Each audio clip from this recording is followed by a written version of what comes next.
ಹಾವೇರಿ ಲೋಕಸಭೆ ಚುನಾವಣೆ ಗೊಂದಲದ ಬಗ್ಗೆ ಏನು ಚರ್ಚೆ? ಕಾವೇರಿ ಗೊಂದಲ ಇಲ್ಲೇ ಇಲ್ಲ. ಹಾವೇರಿದಲ್ಲಿ ಗೊಂದಲ ಇದೆ ಅಂತ ಯಾರು ಕರೆದ್ರು ನಿಮಗೆ? ಕೇಳಿದ್ರೆ ನಿಮಗೆ ಹೆಸರು ಕೂಡ ಕೇಳಿ ಬರ್ತಿದೆ. ಕೇಳಿ ಭಾಳ ಬರ್ತೀವಿ ನಿಮ್ಮ ಕಿವಿಗೆ. ನಮ್ಮ ಕಿವಿ ಬೀಳಲ್ಲ. ನಿಮ್ಮ ಕಿವಿ ಬಿದ್ದಿದ್ದಕ್ಕೆಲ್ಲ ಉತ್ತರ ಕೊಡೋಕ್ಕಲ್ಲ ನಾನು ಇರೋದು. ಒಂದೇ ಹೆಸರು ಸರ್ ಆಗಿದ್ರೆ ಹಾಂ, ಹಾವೇರಿಗೆ ಒಂದೇ ಹೆಸರು ಸರ್ ಆಗಿದೆ. ಹಾವೇರಿ ಚರ್ಚೆನೇ ಬಂದಿಲ್ಲ ಅಲ್ಲಿ. ಎಂತ ಇಲ್ಲಿ ಸೇರಿದಾರಲ್ಲ, ನೋಡಿದ್ರಲ್ಲ ಯಾರ್ಯಾರು ಇದ್ರು ಅಂತಲ್ಲಿ? ಯಾರ್ಯಾರು ಇದ್ದರು ಸರ್ ಸಭೆಯ ಉದ್ದೇಶ ಏನು ಸರ್? ಅಲ್ಲಿ? ದಾವಣಗೆರೆಯಲ್ಲಿ 8ನೇ ತಾರೀಕು 9ನೇ ತಾರೀಕು ಮಾನ್ಯ ಅಮಿತ್ ಶಾ ಅವರು ಬರ್ತಾ ಇದ್ದಾರೆ.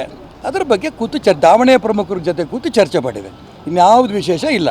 ಮತ್ತು ದಾವಣಗೆರೆಯಲ್ಲಿ 8ನೇ ತಾರೀಕು ನನಗೆ ಗೊತ್ತಿರೋ ಪ್ರಕಾರ ನಮ್ಮ ಹೊಸ ಅಧ್ಯಕ್ಷರು ಇವತ್ತೇನು ಇದ್ದಾರೆ ಅವ್ರದ್ದು ಅವತ್ತು ಅಧಿಕಾರ ಸ್ವೀಕಾರ ಸಮಾರಂಭ ಕೂಡ ಅದಾಗುತ್ತೆ. ಅದು ಚರ್ಚೆಗಳಿಲ್ಲ ಆಯಿತು.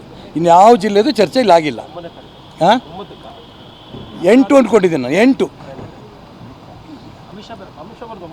ಅಮಿತ್ ಶಾ 9ಕ್ಕೆ ಬರ್ತಾರೆ. ರಾಜ್ಯ ಜಿಲ್ಲಾಧ್ಯಕ್ಷರದ್ದು ಇದಕ್ಕೆ ಅವ್ರು ಬರಲ್ಲ. ಜಿಲ್ಲಾಧ್ಯಕ್ಷರು ಅಲ್ಲಾಗುತ್ತೆ. ಹಾವೇರಿ ಲೋಕಸಭೆ ಚುನಾವಣೆ ಗೊಂದಲದ ಬಗ್ಗೆ ಏನು ಚರ್ಚೆ? ಕಾವೇರಿ ಗೊಂದಲ ಇಲ್ಲೇ ಇಲ್ಲ. ಹಾವೇರಿದಲ್ಲಿ ಗೊಂದಲ ಇದೆ ಅಂತ ಯಾರು ಕರೆದ್ರು ನಿಮಗೆ? ಕೇಳಿದ್ರೆ ನಿಮಗೆ ಹೆಸರು ಕೂಡ ಕೇಳಿ ಬರ್ತಿದೆ. ಕೇಳಿ ಭಾಳ ಬರ್ತೀವಿ ನಿಮ್ಮ ಕಿವಿಗೆ. ನಮ್ಮ ಕಿವಿ ಬೀಳಲ್ಲ. ನಿಮ್ಮ ಕಿವಿ ಬಿದ್ದಿದ್ದಕ್ಕೆಲ್ಲ ಉತ್ತರ ಕೊಡೋಕ್ಕಲ್ಲ ನಾನು ಇರೋದು.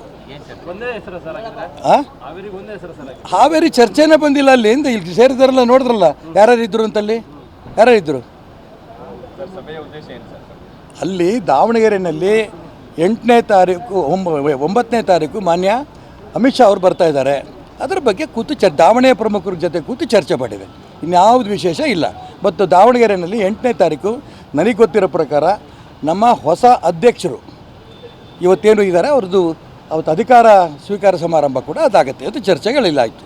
ಇನ್ಯಾವ ಜಿಲ್ಲೆದು ಚರ್ಚೆ ಇಲ್ಲ ಆಗಿಲ್ಲ. ಹಾಂ, 8 ಅಂದ್ಕೊಂಡಿದ್ದೀನಿ ನಾನು. 8 ಅಮಿತ್ ಶಾ 9ಕ್ಕೆ ಬರ್ತಾರೆ. ರಾಜ್ಯ ಜಿಲ್ಲಾಧ್ಯಕ್ಷರದ್ದು ಇದಕ್ಕೆ ಅವ್ರು ಬರಲ್ಲ. ಜಿಲ್ಲಾಧ್ಯಕ್ಷರು ಅಲ್ಲಾಗುತ್ತೆ.